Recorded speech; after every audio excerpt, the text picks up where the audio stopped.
Marina, muy bienvenida. Muchas gracias por estar casi en Jerez, en Lobato en Compañía y en 8 Televisión Jerez. Marina, muchas gracias. Eduardo, muchísimas gracias por la invitación y por este espacio que me permiten tener con ustedes. Un placer. Bueno, estamos hablando con una sommelier muy famosa y reconocida. Háblanos de cuál es tu origen en cuanto a esta dedicación, formación y profesionalidad y dónde desempeñas ahora tu formación y tu cualificación, Marina. Bueno, yo me formé en primera instancia como técnica en administración hotelera. Ese fue mi primer campo, digamos, de formación profesional, de estudios. Primero empecé a trabajar en hoteles y restaurantes y bueno, en el medio de esa vertiginosa carrera de trabajar en gastronomía, resultó que se me presentó la oportunidad de una beca en París, así que ahí me formé como sommelier. Estuve Sí. un año estudiando sobre vinos franceses más en concreto, y cuando volví a Argentina, mi país, Buenos Aires, que es donde vivo todavía hoy, eh, resulta que, bueno, pude armar un campo docente dentro de lo que era, bueno, mi misma carrera. Busqué formar otros sommeliers para que seamos algunos más, ya que en Ajá. ese tiempo era yo sola, Sí. fui la primera sommelier del país.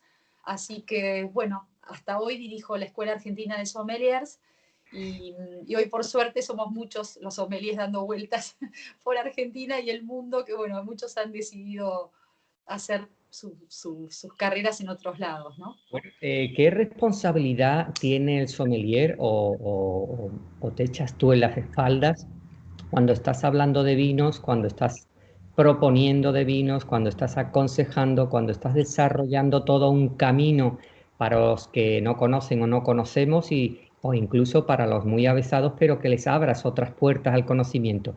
¿Qué responsabilidad sientes o tiene un sommelier en general, Marina? Mira, para mí es muy importante su rol de comunicador. El sommelier básicamente lo que tiene que hacer es llevar el mensaje del productor al consumidor. No es necesariamente quien solo recomienda y que dirige esa decisión. La decisión siempre es del consumidor. El Sí. sommelier lo que va a buscar es ampliar las posibilidades de presentar para empezar, una carta coherente al menú, a lo que se entiende que puede buscar una persona en ese restaurante en concreto o donde esté, porque su trabajo puede desarrollarse en una tienda especializada o en otros ámbitos que tengan que ver con lo mismo, ¿no? Con esto de comunicar. Y siempre decimos que sea la mejor noticia, que le pueda llevar el mejor vino que esa persona puede comprar o puede querer en ese momento, ¿no? Darse cuenta que es cuál es la mejor recomendación en todo caso, pero es más bien una guía, Ah. con mucho cuidado, ¿no? Porque siempre hay que tener en cuenta que el precio y una cantidad de cosas que, bueno, y el gusto, ¿no? Porque no todos, por suerte, nos gustan las mismas cosas.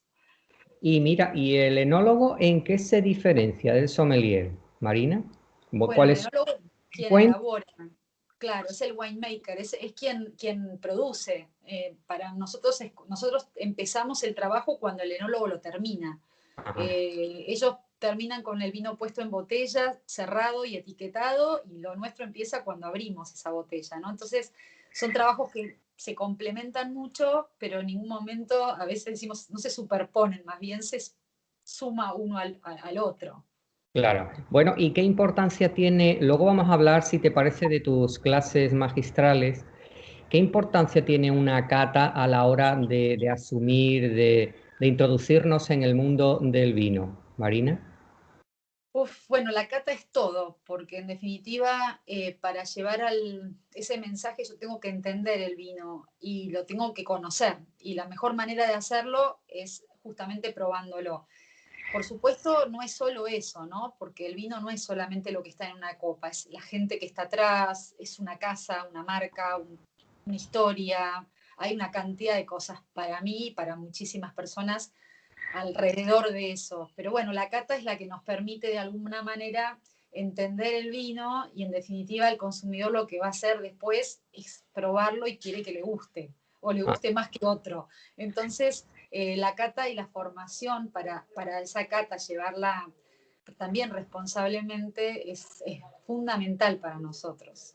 Y la clase magistral, ese calificativo, ¿en qué consiste? ¿Cómo se desarrolla? ¿Cuáles son las características, por ejemplo, de la que tú llevas a efecto, Marina?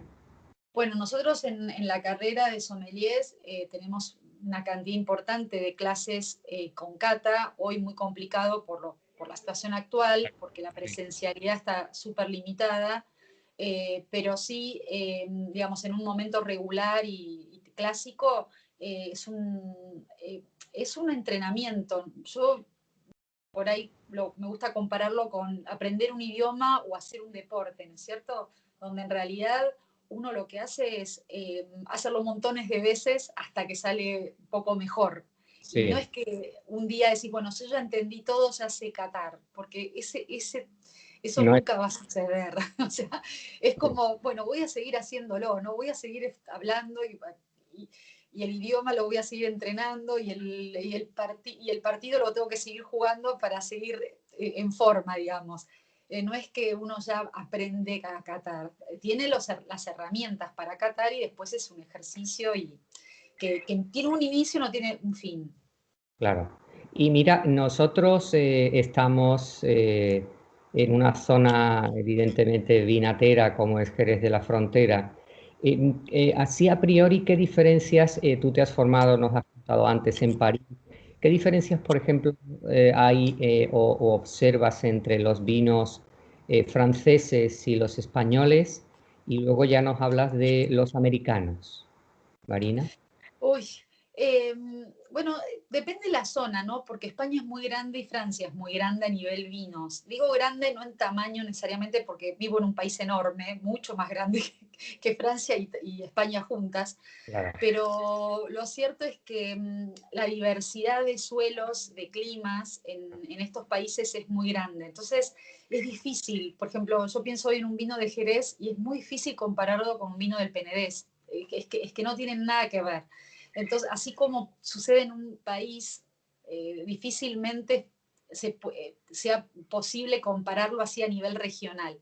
Sí me parece que entre el viejo y nuevo mundo hay diferencias y estaban más marcadas antes.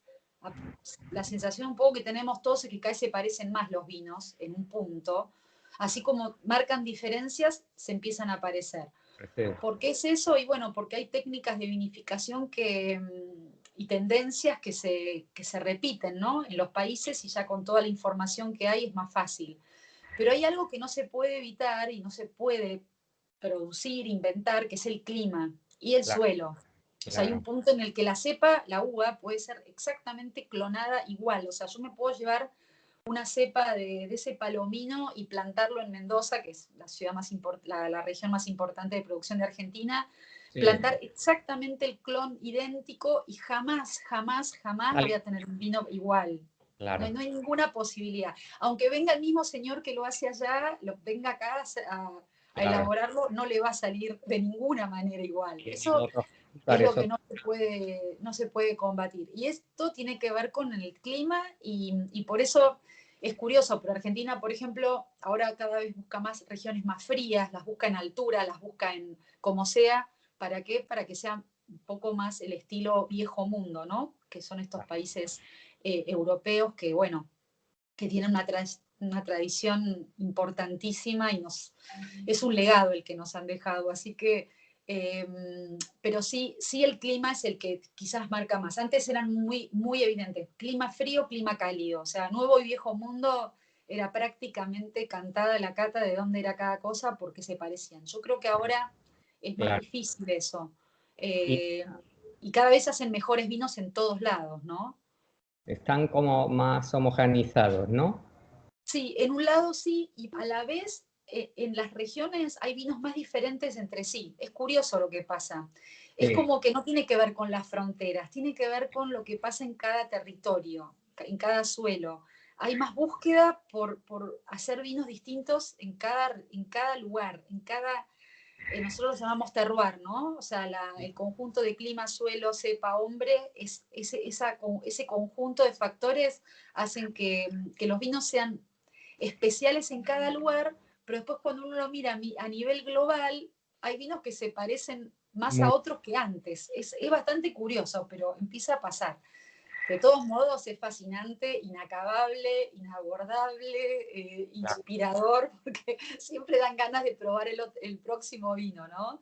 Y aprender más, sobre todo. Y mira, hablando del contenido que es el vino, ¿cómo de importante ves que uno se aproxime al vino con determinado sentimiento, con determinada forma, con determinada formalidad también? ¿Cómo se predispone uno para disfrutar de lo que tú objetivamente le estás diciendo que es de determinada forma, Marina? Uy, yo creo que en formación me preguntabas cómo uno lo siente, cómo uno lo vive el vino. Yo creo ¿Cómo que aconseja a la persona que se aproxima a un vino, cómo tiene que afrontarlo? Aparte de que tú lo expliques. sí, sí, sí. Mira, para mí tiene más que ver con, a veces la repregunta es la que ayuda.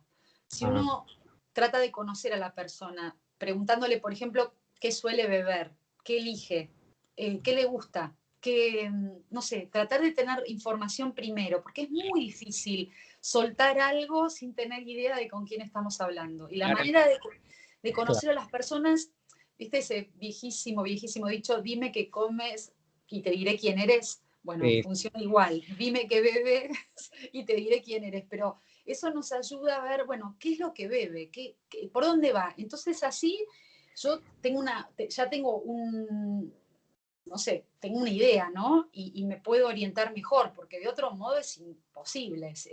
No tengo, o sea, es infinito lo que puedo llegar a equivocarme, sobre todo. Entonces, claro. para equivocarme un poco menos, voy a preguntarle qué le gusta. Y después voy a ir guiando. Y después, cuando termino, que entendí más o menos y lo voy acercando y lo dejo siempre decidir, le termino diciendo que hice una excelente elección. O sea, es su elección, no la mía. No puede ser la mía. Es No muy puede ser lo que yo bebo, lo que a mí me gusta. No, no puede ser, porque entonces estaría totalmente equivocada.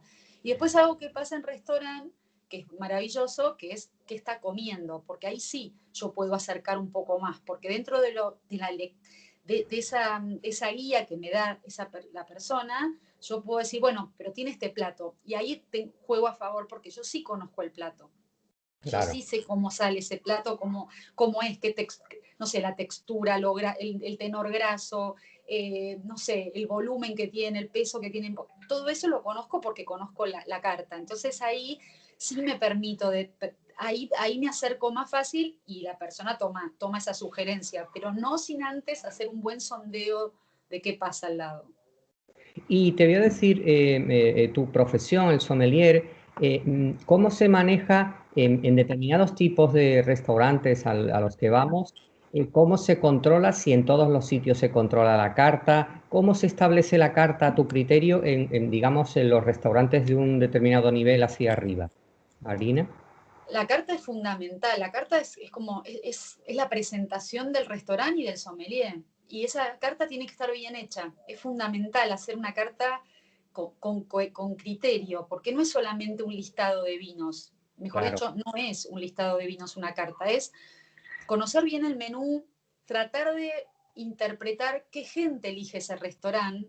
Estamos hablando de franja socioeconómica, gustos, si es atemporal o no, porque no es lo mismo tener un restaurante en un centro de esquí que en la playa, no es lo mismo, la gente no come igual, no tiene el mismo hábito de consumo, entonces yo no puedo tener una carta estándar, bueno, esto funciona, no, funciona acá y no funciona para nada en otro lugar, o sea, no, eh, la carta tiene que estar pensada en función al restaurante y pensada en una cantidad de aspectos.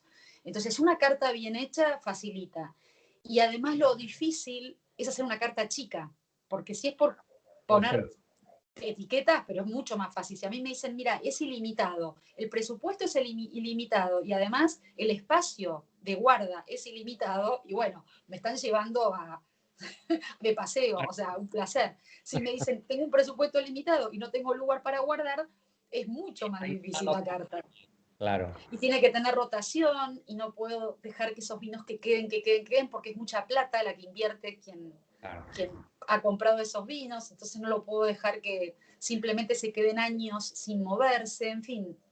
claro. Después hay restaurantes que tienen todo lo contrario. Yo, no sé, conozco restaurantes, no argentinos, pero sí, bueno, franceses, no más de uno, en los que había presupuesto y parte del presupuesto de la compra anual era para los vinos de guarda, y los guardas eran 10 años. O sea, había que comprar hoy vinos para guardar 10 años. Ajá. Entonces ese es otro nivel de restaurante, donde Y ofrecerlos, el concepto es completamente diferente. Tiene que pero rotar algo. de ofrecerlos a los 10 años. Claro, sí, sí. O De sea, hoy meter en comprar carta, para vender en 10 años. para meter en carta a los 10 años. Qué barbaridad, claro, claro. O sea, Sí. eso es tener presupuesto y tener lugar para Y, guardar, porque de otro la- modo eso es imposible. bueno, tú habrás tenido esas experiencias en las que generalmente, igual que casi todos sabemos de fútbol, casi todos sabemos de vinos. Entonces, ¿tú crees que ese ejercicio de humildad de llegar a un restaurante y pedir que el sommelier te ilustre sobre la carta se debe hacer siempre por encima de que cada uno se considere más o menos experto en los vinos? Sí, yo creo que el momento que te crees experto ya tenés un problema serio. ¿No? Más bien ahí empieza todo el problema. Y de fútbol aplica perfectamente igual. Cuando uno ya cree que lo tiene todo, pum, el gol entra, o sea, entra el gol del otro. Y decís, pero si estaba todo dado para ganar esto y no se ganó. O sea, no, no, no, no. Yo digo, no nos mareemos rápido porque ahí estamos en un problema serio. Claro.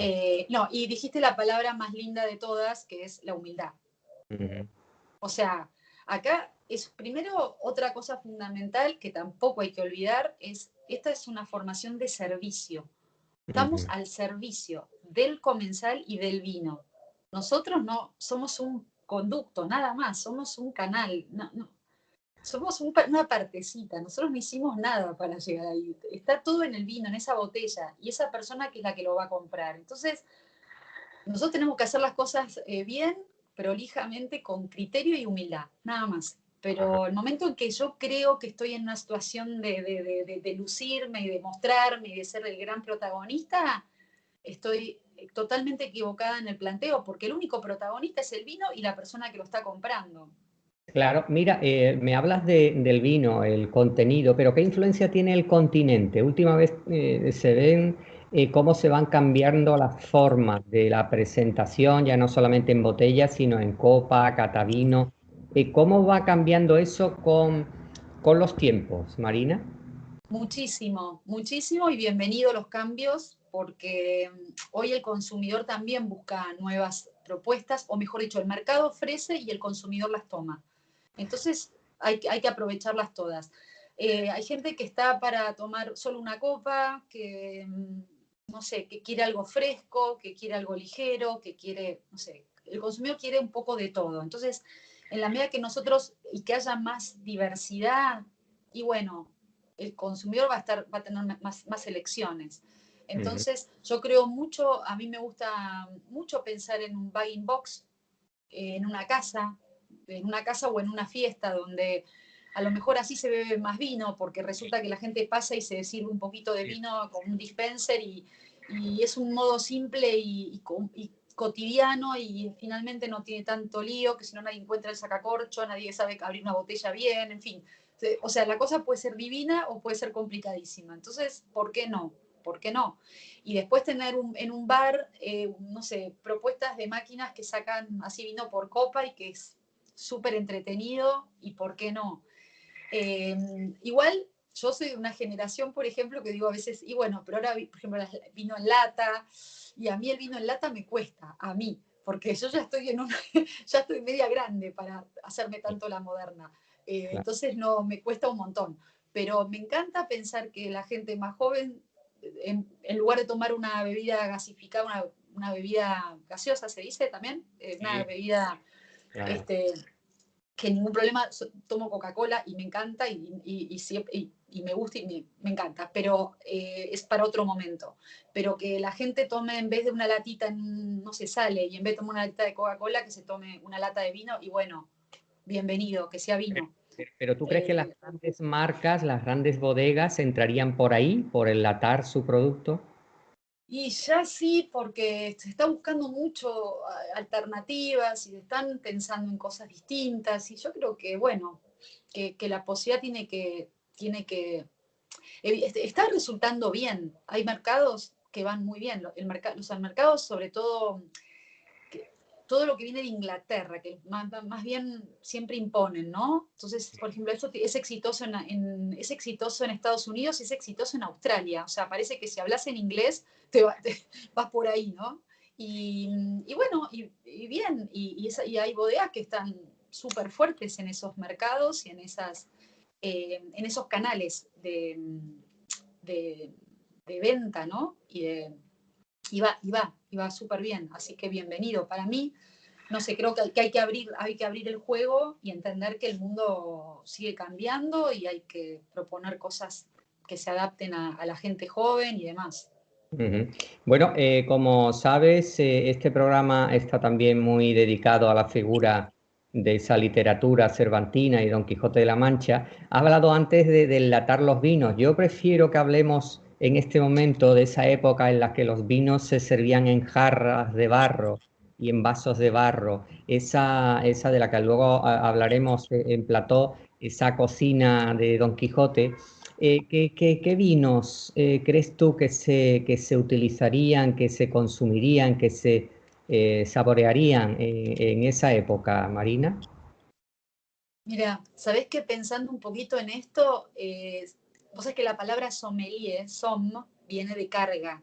Ajá, Y el carga era porque tenía que ver con los criados, con las personas que atendían, servían a los señores feudales y que llevaban el vino y los alimentos en general y los trasladaban y después los fueron sirviendo y después un día, bueno, estamos ahora sirviendo los vinos en un súper restaurante, ¿no? Pero sí. mira cómo entonces Algo, pienso en ese tiempo y coincide más o menos en ese tiempo en el que eh, los vinos también se trasladaban, también se disfrutaban, estaban las tabernas, estaban los espacios, los lugares donde se bebía.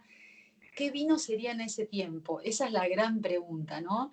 Entendiendo que no había, que no se sabían una cantidad de cosas que hoy se conocen y que ujú, si el vino cambió tanto en los últimos 20, 30 años, imagínate lo que en tantos siglos, ¿no? Lo que pudo haber cambiado. Pero yo me imagino esos vinos más dulces porque las fermentaciones no me las imagino terminando, entonces siempre imaginé que parte del azúcar quedara en esos vinos, por eso eran tan fáciles de beber, porque eran claro. un poco dulces, un poco alcohólicos, ricos, muy tentadores, muy golosos los vinos, y por eso se bebían en tantas cantidades, porque en sí el porcentaje de alcohol era más bajo del que encontramos hoy en una botella. ¿Qué alcohol podría tener? ¿Qué volumen crees podrías tú imaginar? Ay, es difícil de arriesgar porque obviamente no tengo ese conocimiento, pero me Pero, imagino que a lo mejor unos vinos de 5, 6 grados, 7 grados, más parecido a lo que puede ser una cerveza fuerte. claro, claro. Así Entonces, hoy, corría el ¿no? de vino y así corría el vino por las tabernas, claro. Claro, y encima que esa parte, ese dulce de la uva natural, una maravilla, o sea, muy fáciles de beber, muy ricos, y además se sabe desde hace mucho tiempo que, bueno, el vino era más sano que el agua en muchos casos, Ajá, porque el agua podía estar contaminada, y ese claro, poco porcentaje de alcohol hacía que los vinos fueran antisépticos, o sea, el alcohol exacto. en sí ayudaba. Entonces, también había esta creencia que se tomaba vino Mejor que agua, era más y, saludable, claro. es que la salud estuvo asociada desde siempre, sobre todo en esa época donde había mucho más riesgos de comer o beber cualquier cosa, ¿no? Si no se Claro, estuviera, porque bueno, obviamente no había tampoco controles para verificar si había algo que estuviera en mal estado o el agua estuviera contaminada.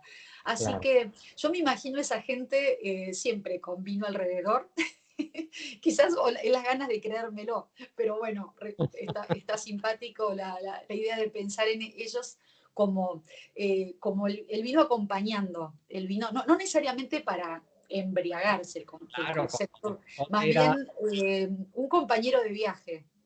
claro, claro, como Don Quijote era caminante y andante, pues el vino era su acompañante, y más a Sancho, ¿no? Era mucho más dado.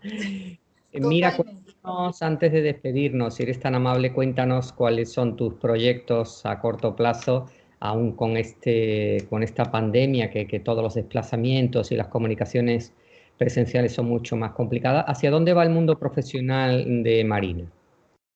Mira, yo tuve una experiencia con todo lo complicado que fue este año, también creo que fue un año de grandes oportunidades, donde algo que tenía que pasar pasó igual, pero mucho más rápido.